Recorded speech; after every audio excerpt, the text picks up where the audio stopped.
Eu sinto o Espírito Santo de Deus aqui no nosso meio. Jesus é maravilhoso. Glórias a Deus. Capítulo 24, eu preciso transmitir. O Tiago é bem limitado.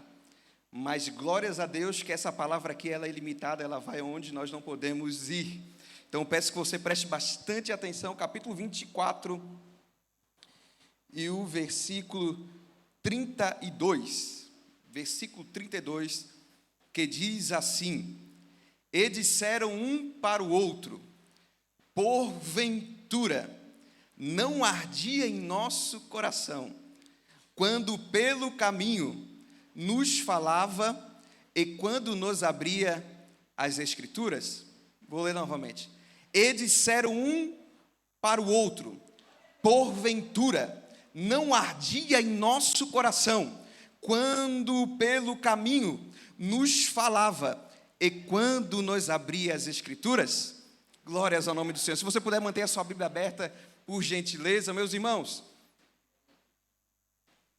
Um grande projeto de Deus, desde o Éden.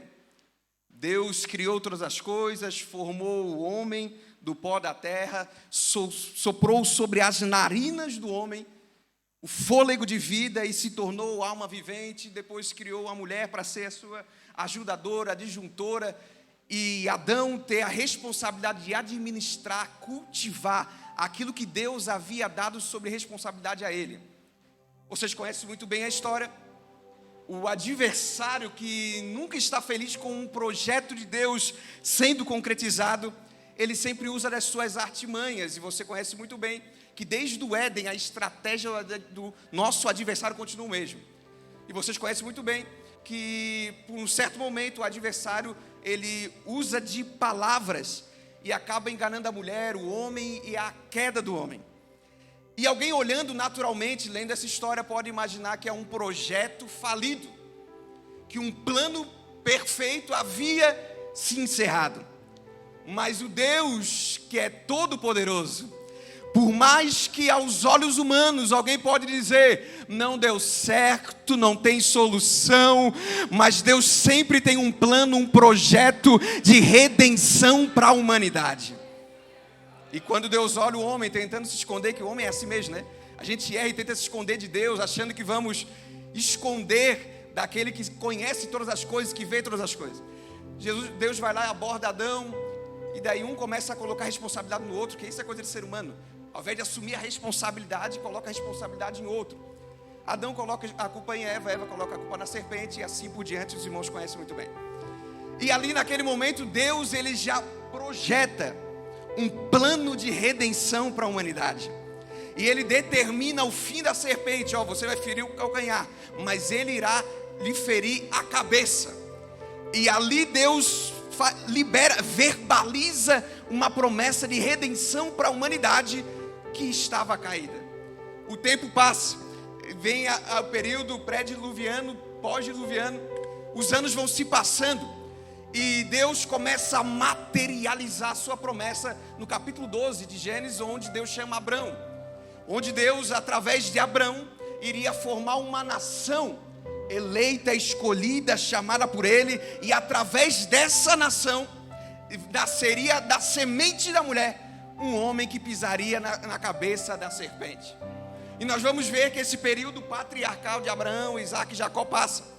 Vem José e a gente sabe que vai para o Egito, e durante o período de aproximadamente 430 anos o povo fica no Egito.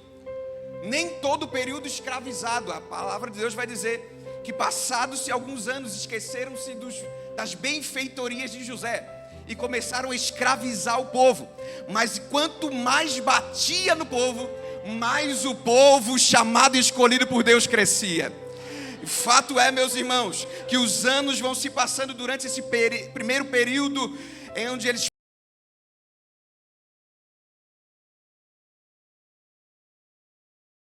do clamor da igreja, porque havia um projeto de Deus para a redenção da humanidade. Eu preciso que você fixe essa parte. Você conhece muito bem, Deus levanta um homem chamado Moisés, e durante um período de 40 anos eles vão peregrinando pelo deserto.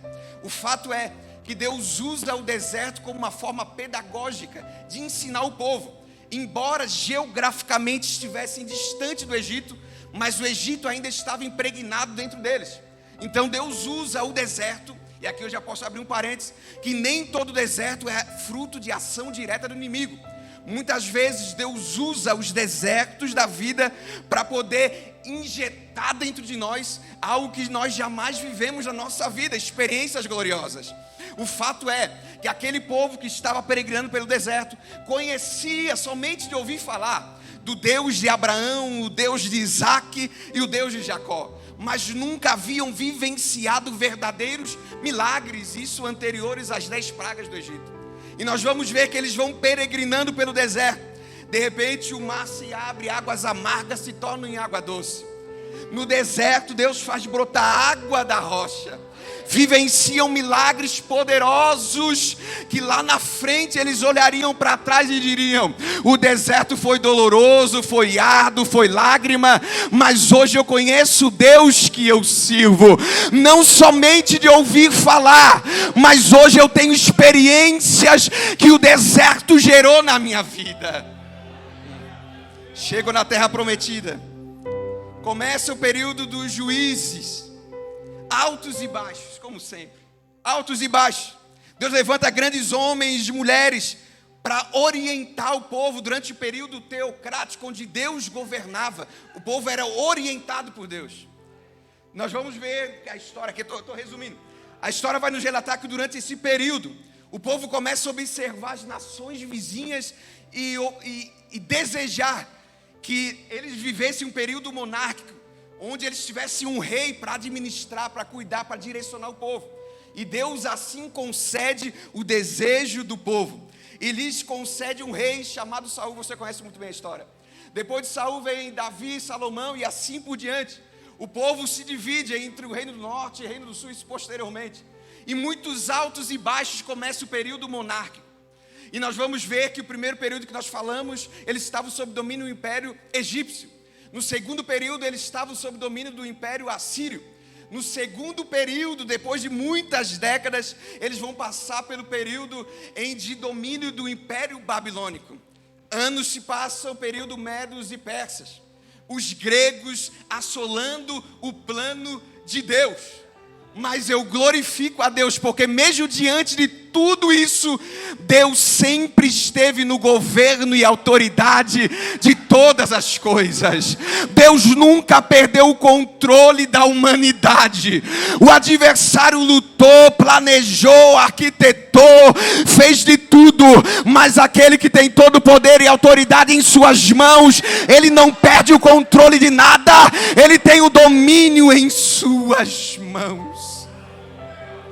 Alguém olha entre o período dos reis, altos e baixos, no domingo adorando a Deus, na segunda adorando a outros deuses. E aquele período de sacrifícios que eram feitos tanto na tenda, tabernáculo e no templo, estava se tornando algo meio que automático. Eles ofereciam, mas perderam a verdadeira essência dos sacrifícios, da remissão do pecado, derramamento de sangue, das ofertas. Estavam vivendo de uma forma irresponsável. Os anos se passam.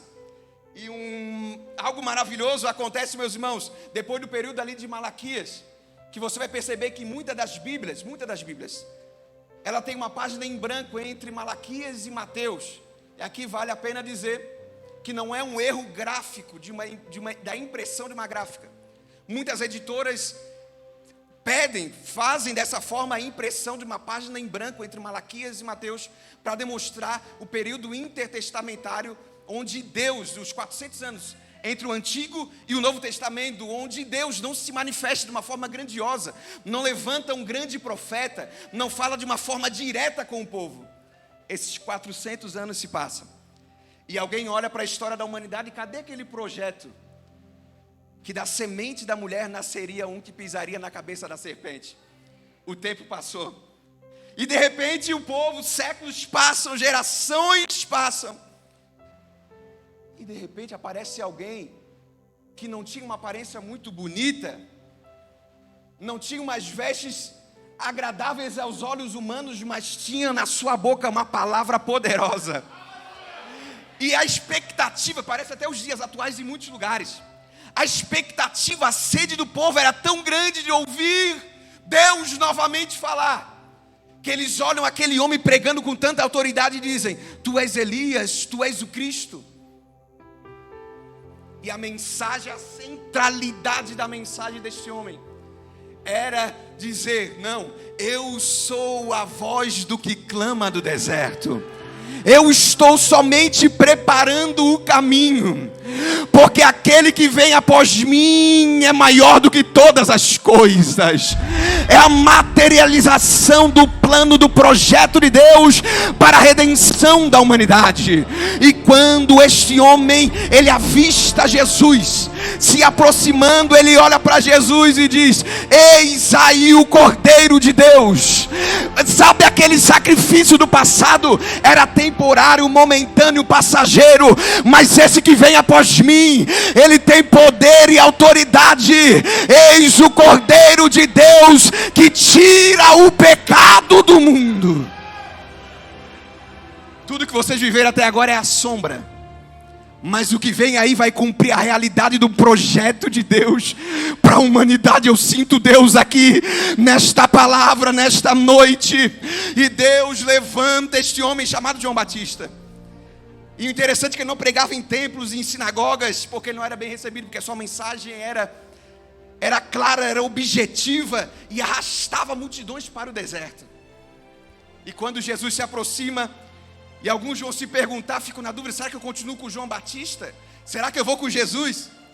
E João Batista vai olhar e vai dizer: não, esse aí eu não sou digno nem de desatar as alparcas dos vossos pés. Eu vim só para preparar o caminho, mas convém que ele cresça e eu diminua. A honra e a glória e o louvor é para ele. Eu só sou um instrumento de Deus nessa terra, mas aquele que vai cumprir um propósito de Deus para a humanidade, esse tem todo o poder em suas mãos. Eis aí o Cristo Jesus, o Nazareno. Satanás fez de tudo para esse projeto não acontecer. Desde o ventre tentando impedir o nascimento de Jesus. O tempo passa, Jesus inicia o ministério e Lucas capítulo 4 vai relatar da tentação de Jesus no deserto. E o adversário tem de todas as formas querendo impedir o propósito, o plano de redenção. Oferece o mundo, se tão somente se prostrares e me adorares. Mas Jesus, como ele entende o plano de Deus para a sua vida, como ele tem um propósito, ele não se deixa enganar por paixões terrenas, momentâneas e passageiras. Ele veio para esse mundo com um propósito estabelecido por Deus, e ele não se deixa cair na tentação do inimigo. O tempo passa, aproximadamente 3 anos do seu ministério, muitos discípulos arrastando multidões. E a expectativa dos judeus de Israel era que o Cristo, o Messias, assumisse, destronasse o Império Romano. Lembrando que o primeiro império foi o egípcio, o segundo império foi os assírios, babilônicos, medos e persas, os gregos, e agora sob domínio dos impérios romanos. E a expectativa deles era criada que Cristo iria assumir essa responsabilidade e iria tirá-los daquele jugo tão grande. O fato é que Jesus vai nos ensinar que eles criaram a expectativa da forma errada. Jesus não veio para assumir tronos humanos. Jesus não veio para colocar coroa de ouro na sua cabeça. Jesus não veio para assumir um império humano, mas ele tinha um plano muito maior que iria além da visão humana, que era a salvação da humanidade, que era o cumprimento do plano de redenção de Deus, que lá no Éden havia se quebrado. E eu glorifico a Deus, meus irmãos, porque Jesus, até o último momento, ele permaneceu firme no propósito, embora o adversário lutou de várias formas para impedir Jesus de chegar na cruz. Alguns até pensam, olham e de uma forma enganosa pensam que o nosso adversário ficou feliz por ver Jesus na cruz. Claro que não, porque ele sabia das promessas de Deus já no Antigo Testamento. Tanto é que ele fez de tudo. Eu vou dar só um exemplo para vocês entenderem, usando até um dos discípulos mais próximo de Jesus, quando Jesus está falando, perguntando para os seus discípulos, quem o povo está dizendo que eu sou? Eles estão dizendo, um diz que é o Messias, outros diz que é Elias. E daí Jesus vai perguntar, e vocês, quem dizem que eu sou? E Pedro se levanta no meio dos seus discípulos, com aquela liderança que ele sempre teve, e expõe para Jesus e diz, tu és o Cristo, o Filho do Deus vivo. E Jesus olha para ele e diz, não foi nem carne nem sangue que te revelou, mas foi o Pai que te revelou. Se não fosse o Pai te revelar, nem tu saberias quem eu sou de verdade. Versículos depois, Pedro aborda Jesus, Jesus está falando acerca da sua morte. Pedro aborda Jesus, chama Jesus no canto e fala assim, começa a falar que Jesus não deveria morrer, questionando o sacrifício, a morte de Jesus, que já estava sendo pré-anunciada por ele mesmo. E Jesus olha para Pedro e diz, para trás de mim, Satanás. Por quê, Tiago? Porque o adversário fez de tudo para impedir de Jesus chegar na cruz. Mas Deus tinha um plano para mim e para você. Deus sabia que aqueles sacrifícios transitórios, momentâneos, não seriam mais suficientes, mas Ele enviaria o seu único Filho unigênito, para que todo aquele que nele crê não pereça, mas tenha vida eterna. Jesus preso, crucificado, e a expectativa criada que ele seria o grande redentor, que ele assumiria o império. Alguém olhava para a sexta-feira da paixão e dizia, acabou o sonho. Um projeto tão lindo, fez de maravilhas, operou maravilhas, arrastou a multidão, mas teve seu fim trágico numa cruz. Oh, Espírito Santo, mais enganoso quem pensou dessa forma.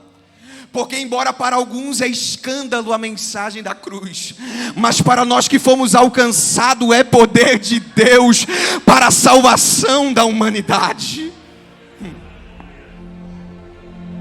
Jesus é morto, uma sexta-feira dolorosa.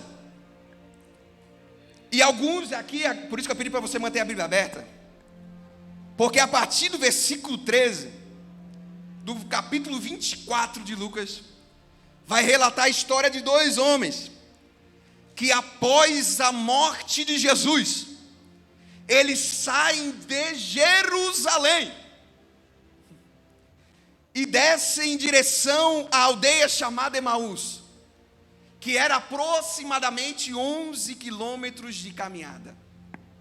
Eles caminhavam, e entre eles, aqui você que está com a sua Bíblia aberta, você vai perceber, no versículo 14, e iam falando entre si, de tudo o que havia sucedido. E aconteceu que, indo eles falando entre si, fazendo perguntas uns aos outros, o mesmo Jesus aproximou-se e ia com eles. Mas aqui a gente vai começar, eu peço que você preste bastante atenção. Mas os olhos deles estavam como que fechados, para que não o conhecessem. Estavam com os olhos fechados, como para que não o conhecessem. E eu perguntei para o Espírito Santo por quê. E ele ministrou ao meu coração dizendo, quem está preso às supostas frustrações do passado não tem a capacidade de enxergar Jesus no presente. Vou repetir. Enquanto eles estão presos na sexta-feira de dor, Arastorekei amandarai. Enquanto eles estão presos na sexta-feira de lágrimas, sangue derramado, eles não vão conseguir vivenciar a ressurreição, porque Jesus está vivo. Não consegue enxergar. Jesus está no lado, preparou uma festa da gratidão, para alguém que está caminhando para o caminho da desistência e dizendo: para mim não dá mais. Olha que Jesus maravilhoso. Ele preparou esse culto para te dizer: embora tu não me enxergues atualmente, mas eu preparei esse culto para você, para te dizer: eu estou aqui do teu lado para abrir a tua visão, para você viver os propósitos que eu tenho estabelecido para a tua vida. Porque quando você pensou que a sexta-feira é o fim, eu tinha um domingo reservado de restauração, de renovo de vida para a tua casa, para o teu ministério.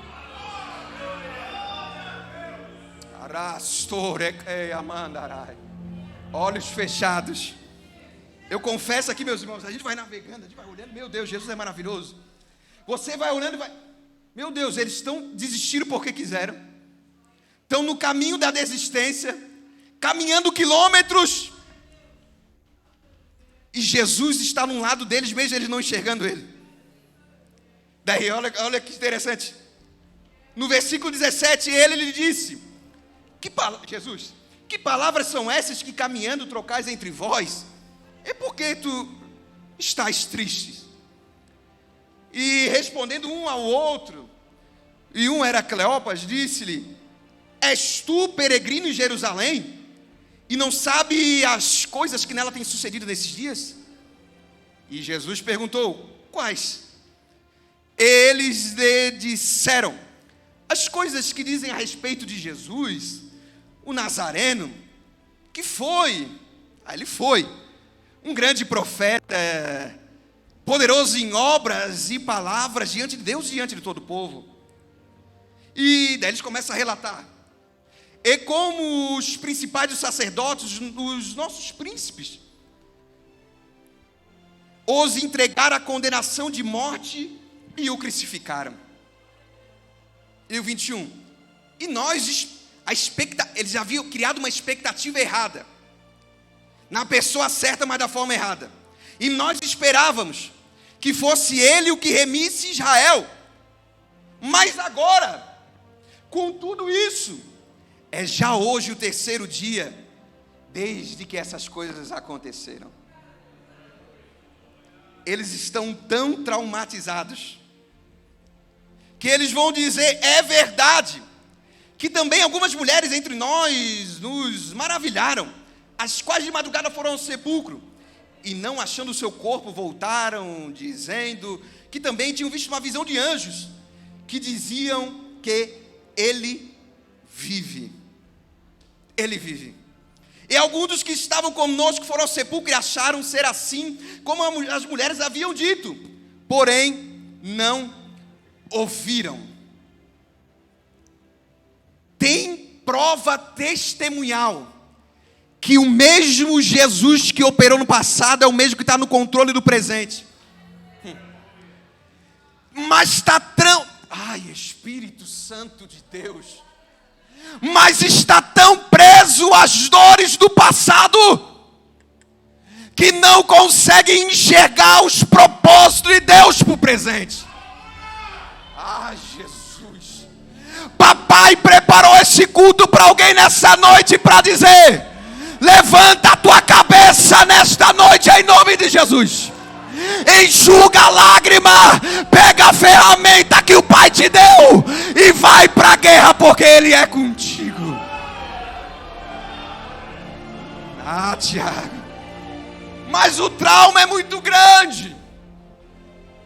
Daí Jesus é maravilhoso, meu Deus do céu.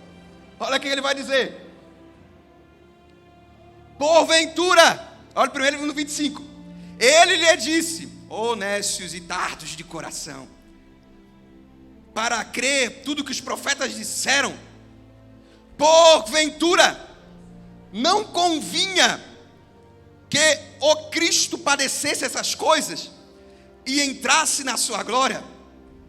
E começando aí, começou a Bíblia, e começando por Moisés e por todos os profetas, explicavam-lhes o que dele se achava em todas as Escrituras.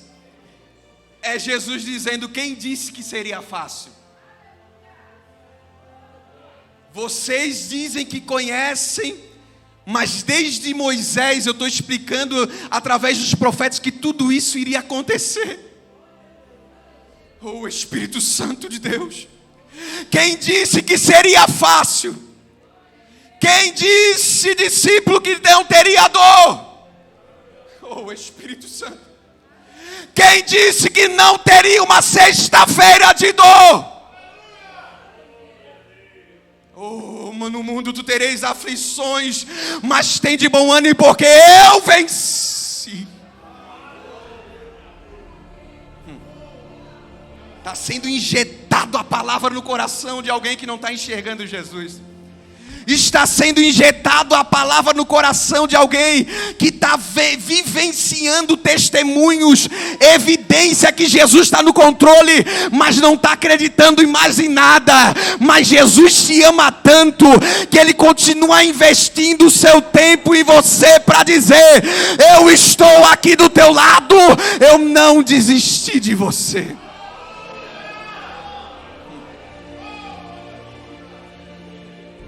A palavra é pregada. Até o momento eles não reconhecem que é Jesus. E daí o que aconteceu? Versículo 28. Eles chegaram à aldeia para onde iam, e ele fez como ia para mais longe. E eles ficaram constrangidos, já estavam caminhando alguns quilômetros juntos, dizendo: fica conosco, porque já é tarde. E já declinou o dia, e Jesus entrou para ficar com eles. Entrou na casa para ficar com eles. E aconteceu, aqui a gente já parte para a parte final. E aconteceu que, estando com eles à mesa, tomando o pão, o abençoou, partiu e deu. E o resultado disso, abriram-se-lhes então os olhos, e o conheceram, e desapareceu-lhes. 11 quilômetros caminhando, lembrando do projeto, conversando entre si, dizendo: ele foi um grande profeta, em palavras, tantas coisas ele fez, mas morreu. O projeto acabou. O plano de redenção se encerrou. Por isso estamos no caminho da desistência. Mas Jesus vai investindo, vai injetando a palavra no coração deles. Eles vão se sentindo incendiados, como tem alguém aqui nessa noite que veio para essa festa de gratidão dizendo: é meu último culto. Mas Jesus está nesse caminho longo te dizendo: eu estou aqui do teu lado para te dizer, não é hora de parar, não é hora de retroceder. A mensagem não é morte, porque Ele está vivo.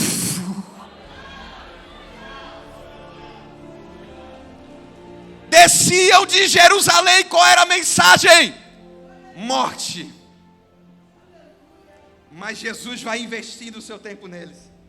Entra dentro de casa, no partir do pão, na comunhão, na intimidade, no relacionamento. De repente os seus olhos se abrem, e Jesus desaparece. E eles vão dizer, no versículo 32, e disseram um para o outro: porventura não ardia em nosso coração quando pelo caminho nos falava, e quando nos abria as Escrituras? É os discípulos dizendo: a palavra fez arder novamente a chama no meu coração. O desânimo, a tristeza, as percas e frustrações tiraram o fervor da minha vida. Mas Jesus Cristo está, o Espírito Santo de Deus, por intermédio da sua palavra, ministrando ao coração de alguém nessa noite. Receba da parte do Senhor renovo espiritual nesta noite, porque Ele é contigo. coração aquecendo. Ai. Eu pensei que era o fim. Mas nesse segundo dia de trabalho, de agradecimento a Deus, desde ontem, há uma chama, irmão Tiago, se acendendo no meu coração. Espírito Santo de Deus, há uma chama ardendo dentro do meu coração. É o Senhor dizendo: sou eu que estou gerando dentro de você, para você se levantar dessa situação e dizer: desistência não, eu vou voltar para Jerusalém, trazer a mensagem de vida, porque Jesus está vivo.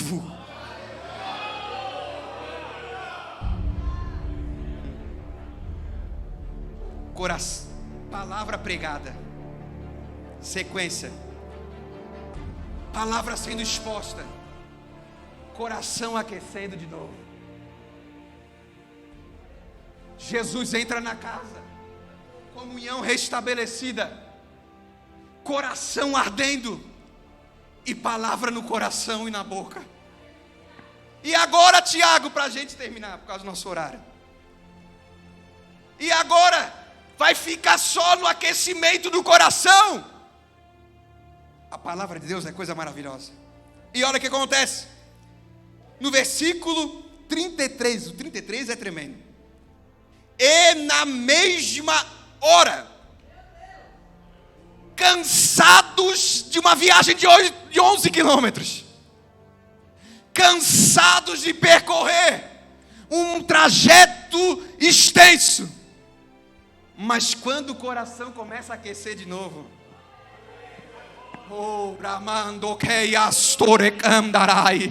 quando a palavra de Deus é injetada no coração e o coração começa a aquecer, não tem cansaço, não tem fadiga, não tem dificuldade, não tem enfermidade, não tem dor, mas na mesma hora eles se levantaram. É profético, eu sinto de Deus de dizer para alguém aqui: está na hora de levantar. Eu vou repetir para ser claro para alguém que está na amargura, no lamento. Jesus te trouxe aqui nessa noite para dizer: eu estou transmitindo a minha palavra, o meu Espírito Santo aquecendo o teu coração, mas levanta agora em nome de Jesus.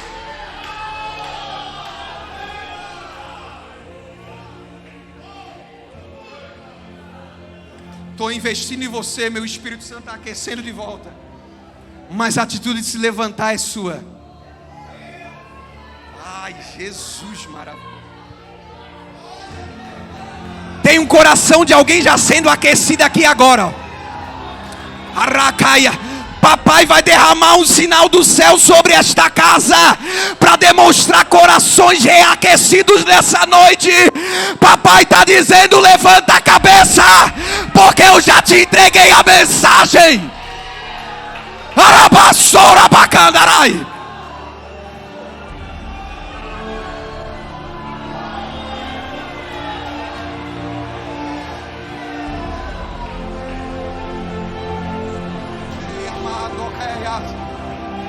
O Espírito Santo está aquecendo o coração aqui nessa noite. Receba que é da parte do Senhor aí para a tua vida. Receba que é da parte do Senhor. Ânimo, levanta nessa noite em nome de Jesus. Em nome de Jesus. Palavra pregada, coração aquecido, intimidade e comunhão restabelecida. Agora eu preciso levantar. Vamos para a guerra. Nós descemos, a mensagem que nós descemos era: ele está morto, mas agora nós vamos subir dizendo: ele está vivo. Vou repetir. A mensagem era morte, mas hoje eu vou voltar para casa dizendo: ele está vivo, ele está vivo, ele está vivo, ele está vivo, ele está vivo.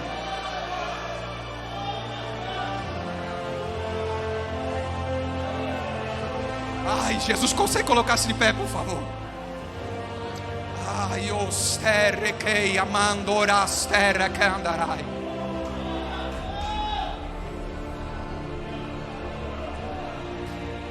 Papai acabou de ministrar assim, meu filho, eu estou aquecendo corações aqui agora. Ó. E nos próximos instantes eu vou derramar um sinal no céu aqui. Sobre esta casa, no coração de discípulos que tem chamado, tem ministério, mas está frustrado. Mas nessa noite vai levantar a cabeça e vai dizer: não, eu vou me levantar hoje, não é semana que vem não. É hoje, imediatamente eu vou me levantar e eu vou voltar lá para Jerusalém para declarar que Jesus está vivo, está vivo, está vivo. Ele está vivo. Está com o coração aquecido? Vamos se levantar em nome de Jesus. Consegue fechar os seus olhos? Já vou entregar para o nosso pastor. Ai, Jesus.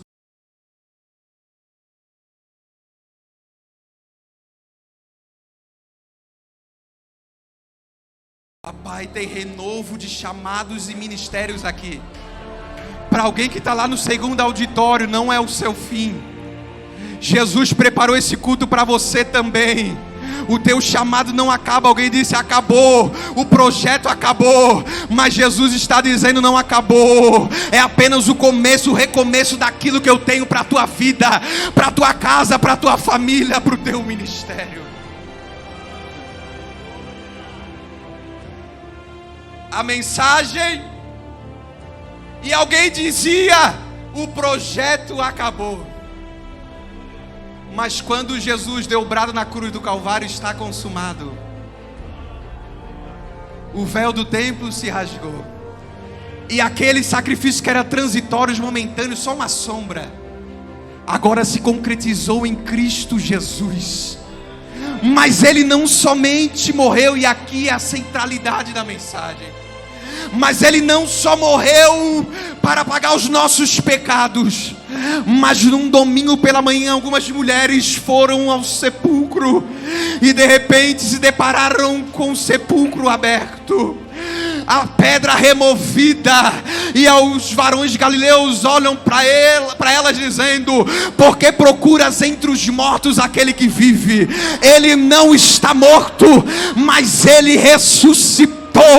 E o Espírito Santo de Deus foi enviado pelo próprio Pai e está presente aqui nessa noite. Quem crê nessa palavra nessa noite, receba aí da parte do Senhor, porque Ele tem algo reservado para a tua vida nessa noite. Glórias a Deus. A irmã Bruna vai louvar você a fechar os seus olhos. Oh, o Espírito Santo de Deus, Ele está aqui no nosso meio. Oh, aleluia. Louvado seja Deus, Ele está aqui. E Ele é quem te conhece, filho. Ele te conhece, Ele sabe como você chegou